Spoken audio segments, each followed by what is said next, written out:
Avez-vous déjà vécu un temps extraordinaire, un peu suspendu par le temps? Un moment en fait de grâce où vous vous dites c'est incroyable ce que je suis en train de vivre, et quelques temps après, peut-être quelques jours après, quelques semaines, d'y repenser en se demandant si c'était vrai, si ce qu'on a vécu était réel, si on n'a pas un petit peu exagéré les choses ou imaginé les choses.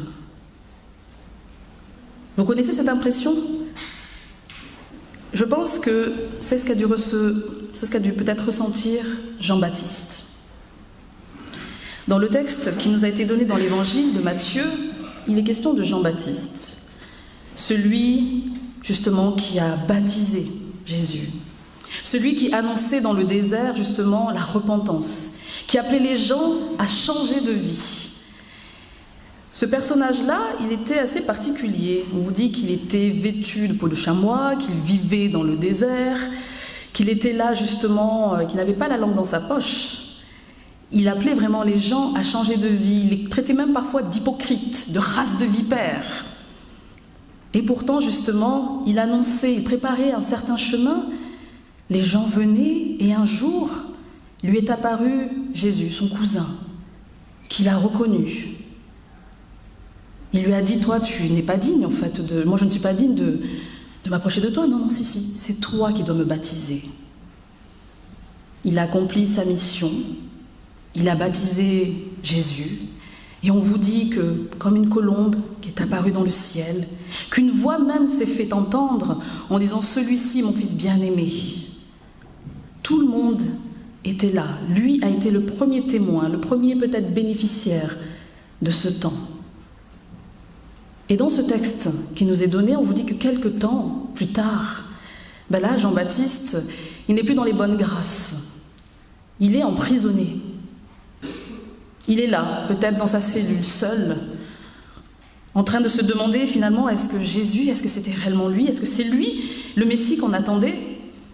Parce que sûrement que Jean-Baptiste, comme les autres, attendait un Messie politique, quelqu'un qui vient libérer de l'oppresseur. Et finalement, lui-même qui est captif à ce moment-là, peut-être attendait-il lui-même une libération de sa part. Est-ce que c'est vrai? Est-ce que tu es réellement celui qu'on attendait? Est-ce que tu es réellement le Messie? Est-ce que tu es vraiment le Sauveur? Lui-même en vient à douter de ce que lui-même a vécu et ressenti. Peut-être que nous-mêmes, d'ailleurs, en cette période de l'Avent, avec tout ce qui se passe dans le monde, nous avons des doutes. Des doutes sur notre foi, des doutes sur l'humanité, des doutes sur Dieu. Parce que je l'entends, comment est-ce que Dieu peut permettre tout ce qui se passe dans le monde? Comment il peut y avoir des guerres par-ci par-là, des atrocités? Comment ça se fait que nous ici, on vive bien, en paix? Il y a des questions comme ça qu'on peut se poser à juste titre et dont parfois nous n'avons pas les réponses. Mais cela ne nous demande pas non plus de rester passifs, de nous enfermer dans notre propre cellule de vie avec notre train-train quotidien et d'ignorer ce qui se passe de l'autre côté. Parce que ce sont des réalités. Nous vivons aussi dans un temps où, avec les médias, avec les réseaux, on est au courant de tout ce qui se passe dans le monde. Peut-être qu'avant, on en était moins au courant. Mais maintenant, on sait. On ne peut pas dire « je ne savais pas ». À la limite, on peut dire « c'est faux » ou « c'est peut-être un petit peu exagéré » ou « manipulé ». Mais le fait est que nous vivons encore dans un monde de ténèbres, effectivement, où beaucoup de choses atroces se passent. Et dans sa situation, Jean-Baptiste lui-même, en fait, vit quelque chose de terrible. Il est condamné, il est emprisonné, et en plus, ce qui l'attend, c'est que sa tête va être servie sur un plateau d'argent pour une danseuse. Lui qui a vécu quelque chose d'incroyable, il a reconnu le Messie, là, il est en train de se dire, mais est-ce que c'est vraiment lui? Est-ce que c'est vraiment toi? Et il envoie d'ailleurs des messagers lui poser cette question-là. Et Jésus de lui répondre, il ne répond pas par oui ou par non. Il dit à ses disciples-là, allez lui témoigner, rapportez-lui les choses, dites-lui ce qui se passe. Ce que vous avez expérimenté, rendez témoignage aussi à Jean-Baptiste. Encouragez-le d'une certaine manière, fortifiez-le. Comme une manière aussi pour nous dire que nous, dans notre foi, il y a des temps effectivement où on peut douter. Et peut-être justement ce temps de l'Avent, c'est une manière pour nous de nous réinterroger sur ce que nous vivons, sur ce que signifie notre foi, ce que signifie Noël. Noël, évidemment, pour la société civile aujourd'hui, c'est les fêtes de fin d'année, vous l'entendez. Des fois, on a même honte de dire fête de Noël. Il est question parfois de ne pas mettre de crèche dans certains endroits, parce qu'on pourrait justement blesser certaines sensibilités. Parfois, peut-être chez vous, avez-vous une couronne de l'Avent? Avez-vous un sapin qui est déjà décoré? Préparez-vous déjà peut-être les cadeaux? Mais que signifie cette fête? Et d'où elle prend son origine? Aujourd'hui, on ne peut pas en vouloir aux enfants de parler de cadeaux, de Père Noël. Lorsque parfois nous-mêmes, nous n'arrivons pas à témoigner ou nous avons peur de peut-être parler trop de la religion, trop de notre foi aux autres, à de la famille, à nos enfants, à des grands-parents. Aujourd'hui, on vous dit que oui, toutes les pensées se valent en fait. Eh bien, si toutes les pensées se valent, pourquoi est-ce qu'on ne témoigne pas de ce qu'est Noël pour nous? De ce que signifie la naissance du Christ. Qui est le Christ? Est-ce que c'est juste ce petit bébé dans la crèche? Petit bébé en fait bien potelé parfois, qui est dans cette mangeoire. De se rappeler qu'une mangeoire, c'est pas un lieu en fait où on met un enfant, encore moins une étable. L'étable, la crèche, c'est un joli mot, mais c'est quand même l'endroit où on met des animaux, là où il y a des excréments. Une manière encore pour nous de nous souvenir que Dieu, lui, il peut s'incarner, il peut être avec nous dans la merde. Et en fait, il y est. La situation, la prison où nous sommes de notre quotidien, des soucis familiaux, professionnels ou quoi, Dieu, en fait, il est là. Il est capable d'être là. Tu as peut-être un imaginaire de ce qu'est Dieu. Eh bien, en fait, là, ce qui nous est dit, et ce qui est dit aussi avec Jean-Baptiste, c'est que peut-être que l'imaginaire qu'on a de Dieu, on pense savoir qui est Dieu, mais en fait, il nous échappe totalement. Ta manière de voir Dieu, elle est fausse, elle doit se retourner. Si à l'époque, ils pensaient que le Messie n'était que l'autorité, le libérateur, on va dire, politique qui allait, entre guillemets, les sauver de tout, oui, il est venu comme un roi, comme un sauveur, mais pas comme eux l'entendaient, mais comme Dieu l'avait décidé. Pas un sauveur qui naît dans un manoir, dans un château, mais dans une étable. D'ailleurs, à qui est-ce qu'on va annoncer le premier message? Des bergers. Alors aujourd'hui, on a une belle aussi image des bergers qui s'occupent des moutons, mais à l'époque, les bergers, on ne les aimait pas, c'était des vagabonds. C'était ceux qui étaient dans la montagne, ceux qui ne vivaient pas en fait avec nous en ville, qui ne suivaient pas les rites comme il fallait, qui ne venaient pas célébrer non plus Dieu au moment où il fallait, ils étaient toujours dehors. En plus, avec des animaux, ils se sentaient mauvais aussi. Et pourtant, c'est à eux que des anges sont allés annoncer la naissance du Sauveur. Même des mages, nous dit-on, ont vu dans la création quelque chose qui se mettait en mouvement avec l'étoile. Eux qui venaient de loin, d'Orient. Alors on aime bien imaginer des trois mages, les rois mages comme on dit, ce sont des mages. Peut-être des astronomes, des gens en tout cas qui observaient le ciel, qui ont vu que quelque chose se mettait en place et qui ont bougé, qui se sont mis en chemin. Et c'est ce qui nous est rappelé aussi ici. De nous mettre en chemin, de nous souvenir que ce que nous avons vécu, nos expériences, elles sont vraies. Et il nous faut en témoigner pour ne pas oublier, mais aussi pour encourager celles et ceux qui autour de nous, justement, peut-être doutent encore ou qui ont besoin d'être encouragés encore et encore. Peut-être que ta cellule actuellement, comme je dis, c'est des soucis de famille, c'est des soucis financiers, professionnels.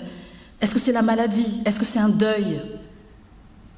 Et là-dedans, tu te demandes où est Dieu? Est-ce que c'est réellement lui, le Dieu que je loue? Est-ce que c'est lui qui est capable de me sortir de là? Mais te sortir de là comment?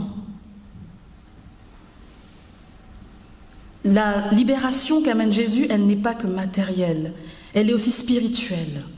Les guérisons qu'il a fait ne sont pas justement que physiques, c'est au niveau du soi. C'est un tout. Et lorsqu'il y avait des guérisons, des miracles, les signes que les gens veulent encore voir aujourd'hui dans nos églises, s'il n'y a pas de signes, c'est que l'esprit n'est pas là. Dieu ne fait pas de spectacle. Les guérisons, il le faisait discrètement, parfois à l'écart des autres, pour éviter justement ces personnes qui aiment bien juste observer ce qui se passe. D'ailleurs, Jean, lui, a vu et a reconnu le Messie. Et lui aussi, là, se demande si c'était vrai. Si ce qu'il a vécu était vrai, si, voilà, est-ce que c'est vraiment ça? Et malgré ça, est-ce que je dois quand même peut-être passer par encore ma condamnation? On connaît la fin de Jean. Mais ce qui est magnifique dans ce que va dire Jésus vis-à-vis de lui, c'est qu'il va lui reconnaître quelque chose d'incroyable. Je ne sais pas en fait quand on vous demande quelle est la liste des prophètes que vous connaissez dans la Bible, en tout cas Jésus va dire qu'il est le plus grand des prophètes. C'est lui en fait qui est le messager. C'est lui qui prépare le chemin. Il va en payer de sa vie. Mais c'est lui et il le reconnaît le rôle qu'il a. Pour dire également aussi que, voilà, avant lui, il y en avait un autre. Et d'ailleurs, il a fallu que l'autre diminue puis que l'autre croisse, qu'il augmente. D'ailleurs, c'est merveilleux parce qu'on ne vous l'a pas lu en fait au début, mais ce qui se passe, c'est que le ministère de Jésus grandit de plus en plus au premier verset. Et dans cette situation-là, alors qu'il se passe des belles choses justement, eh bien, il y a Jean-Baptiste qui se pose cette question. Est-ce que c'était réellement ça? Est-ce que j'ai vécu ça? Et d'obtenir des disciples le témoignage de dire, mais oui, les aveugles voient, les sourds entendent, ceux qui étaient malades, ils sont guéris. Et pas que pour eux aussi, pour rendre témoignage de la gloire et de la grâce de Dieu. Lorsqu'un miracle se fait dans notre vie, ce n'est pas que pour nous, c'est aussi pour les autres. C'est dans des situations aussi où on sait que ça ne vient pas de nous-mêmes, de nos propres forces, de notre propre intelligence. On sait reconnaître que c'est Dieu. Et à nous aussi parfois d'oser en témoigner. On l'a lu tout à l'heure dans le psaume et dans les prières, le miracle. Quel est pour vous le miracle? La vie est encore un miracle aujourd'hui. La naissance d'un enfant est un miracle. Le fait d'être en vie est encore un miracle. De vivre des saisons, même si on se plaint de l'hiver parce qu'il neige ou parce qu'il ne neige pas assez. Le temps qui nous est donné est un miracle. Mais est-ce que nous le réalisons? Parce que pour nous, c'est normal, c'est donné, c'est comme ça. Aujourd'hui, c'est dimanche, demain, ce sera lundi, on a prévu des choses cette semaine, mais que sais-tu du lendemain? Tu peux prévoir ce que tu veux, mais le temps file et le temps ne t'appartient pas. Mais le présent, maintenant, t'appartient. Qu'est-ce que tu en fais? Est-ce que tu veux t'enraciner dans la foi, malgré ce qui se passe, de faire confiance à ce Dieu qui t'accompagne et qui t'a toujours accompagné? Peut-être que tu as voulu ignorer, mettre de côté. Mais par contre, tu demandes facilement aux autres de prier, aux grands-parents de prier, à tes parents. Peut-être que toi, tu n'oses plus le faire. Prier à Dieu, c'est avoir juste une conversation avec lui. Dieu est capable de tout entendre. Dieu sait ce que tu ressens actuellement. Tu as de la colère, de la rancune, il y a une situation là qui te tend depuis des semaines que tu n'arrives pas à aller au-delà. Tu ne dors pas la nuit à cause de cette situation-là, mais qu'est-ce que Dieu peut y faire? Dieu te demande de déposer les choses.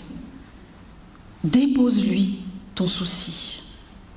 Laisse-le prendre la place dans ta vie, dans tous les aspects de ta vie. Ne te dis pas que le côté professionnel ou la famille, ça m'appartient, mais la foi, ça appartient à Dieu.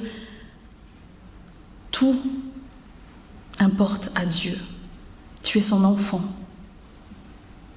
Tu es son serviteur, tu es son disciple.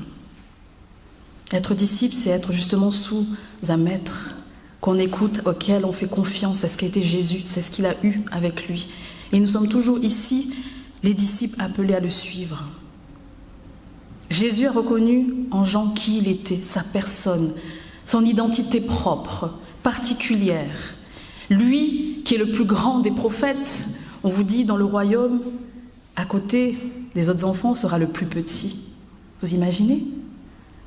Nous sommes les enfants aussi du royaume.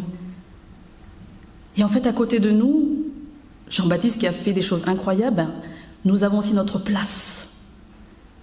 Prenons cette place, faisons confiance aussi à ça. Avec tes dons, avec tes défauts, sers le Seigneur. Sois témoin de la grâce et de la lumière. Avec ton caractère, fais ce que tu as à faire. Jean-Baptiste était particulier. Il était incisif, il avait un look particulier. Sois toi-même. Ne te conforme pas au monde. Sois qui tu es. Entre dans ton appel. Et ainsi, en ce temps de l'Avent, j'espère que vous redécouvrez qui est pour vous Dieu, qui est pour vous Jésus-Christ, qui est le Saint-Esprit pour vous. Que représente la lumière? Que représente ce temps que vous allez passer en famille? Est-ce que c'est juste le repas, le fait de se voir? Ou peut-être que certains d'ailleurs appréhendent ces repas. Parce que lors des fêtes aussi, il y a des soucis de famille qui ressortent bien aussi à ce moment-là. En tout cas, fais ta part. Aie confiance. Et lorsqu'une occasion t'est donnée, fais confiance à l'Esprit pour t'aider à témoigner. Et ainsi, les déserts, ce que tu penses être des déserts, ce qui semble être vide, que du sable, que de la chaleur, sera arrosé de l'Esprit, de la parole. Le désert refleurira. Tu seras relevé. Tu vivras un temps béni. Si toi tu as l'image d'un désert sans rien, n'oublie pas une chose, c'est qu'au niveau de la Bible, le désert c'est le lieu du cœur à cœur avec Dieu.